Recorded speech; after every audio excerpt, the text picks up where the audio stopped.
So how do we deal with the alpha strike in wargaming? A couple of weeks ago, we explored what the alpha strike is in detail as a tactica that you can utilize in your wargaming systems. Let's just kind of define that base a little bit so we have a definition and an idea of what it is. So how can we counter it?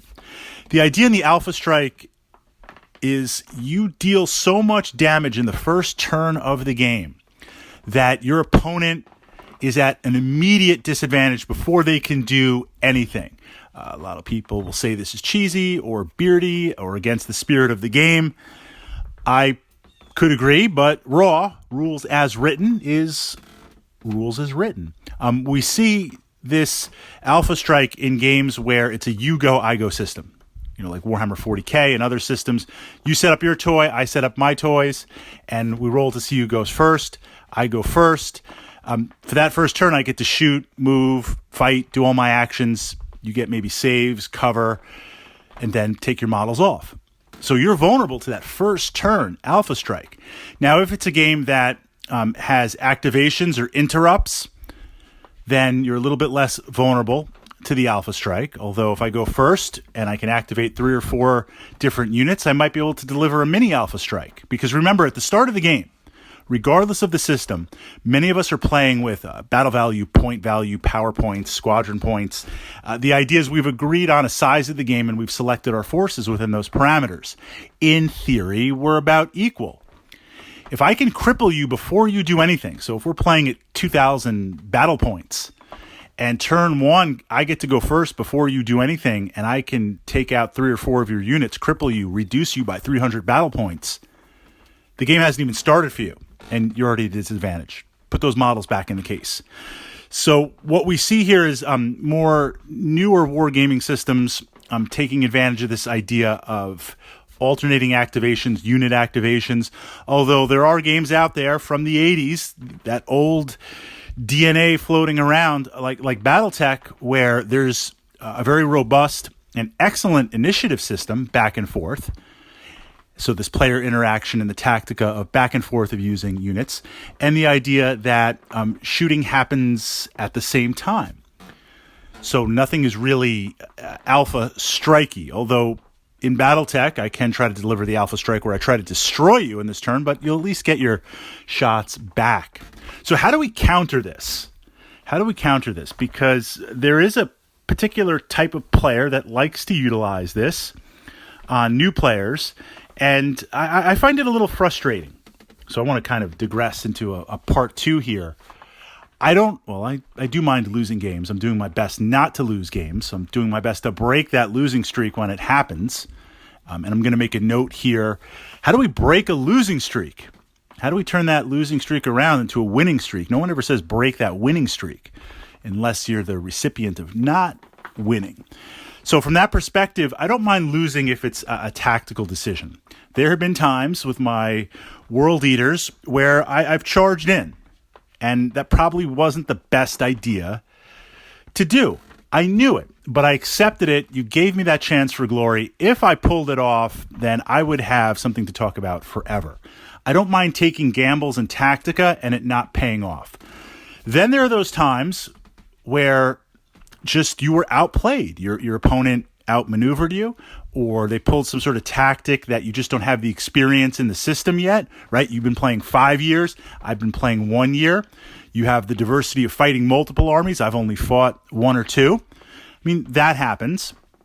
But it's another thing to lose a game based on raw, based on someone taking those rules and beating you over the head with it. And again, it's not wrong or illegal, but it leaves us feeling helpless. Like, I lost, but it's because I couldn't even do anything before I even got to do anything. Why did I show up and set up my models?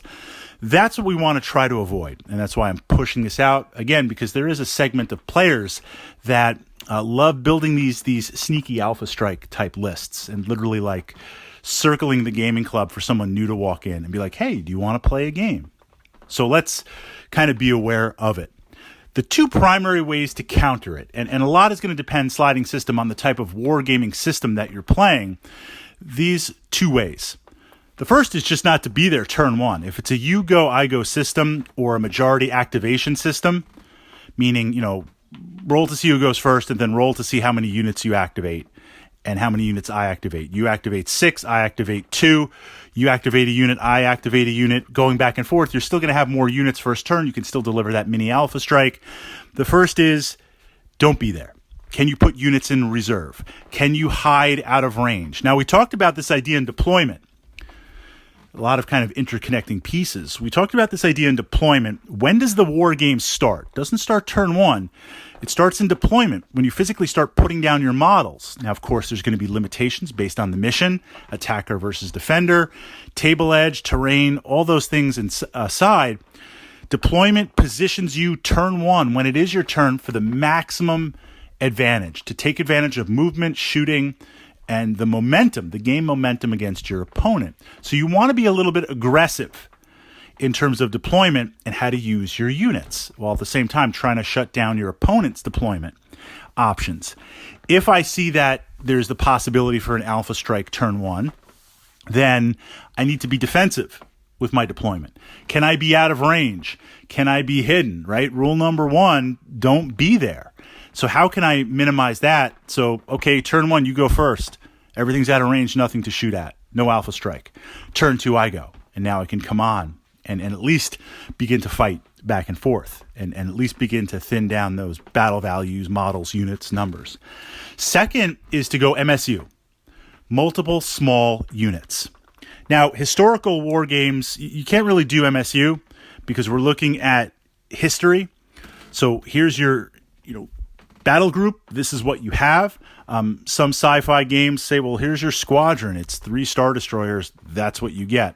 Other war games let you select the number of units, meaning here's a group of infantry. You can get between 5 and 20, depending on the size, depending on the points. Or if it's a buy-in, just point value, if we look at BattleTech, I can say and have 5 really powerful units, or I can have 15 units spread out, or 20 units, a few powerful, a few medium, a few light or recon. By going multiple small units, you limit your losses. Now, the counter is usually the smaller the unit, the less powerful it is. But you can engage multiples on multiples. So I'm going to dip into BattleTech for a second here to analyze it, but look at the checklist of the game that you're playing. If I have, I'm thinking of a mech. Okay, if I have an Atlas, I say an Atlas because in the inner sphere, that's a very powerful mech, 100 tons, big autocannon, missiles, lasers, all the toys, tremendous amount of damage potential. If I shoot that at your Warhammer, your opposing mech, I can do a lot of damage. If I have 10 light tanks, if I have 10 Bulldog tanks, I can run those 10 Bulldog tanks and have the first tank shoot at the Warhammer, the second tank shoot at the Warhammer, the third tank shoot at the Warhammer, the fourth tank go on your Warhammer. I can have multiple small units equal or rival the firepower of a really powerful unit by being in position, working as a team, and ganging up on that. So it's not just, well, if you take weak units, small units, you're not going to be able to deliver the alpha on it. No, absolutely, you can, depending on positioning. But by taking multiple small units, you limit your liability when units get destroyed. For the most part, the way wargaming systems work is you fire a bunch of shots at something, you cause a bunch of damage, and when enough damage has been reached, then that unit's destroyed and disbanded, breaks, or is removed off the table. We're going to simplify it.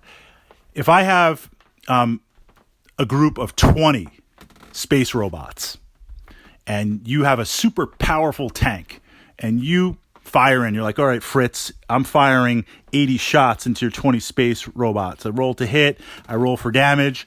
You say, okay, Fritz, you took 30 points of space robot damage. All my 20 guys off the table.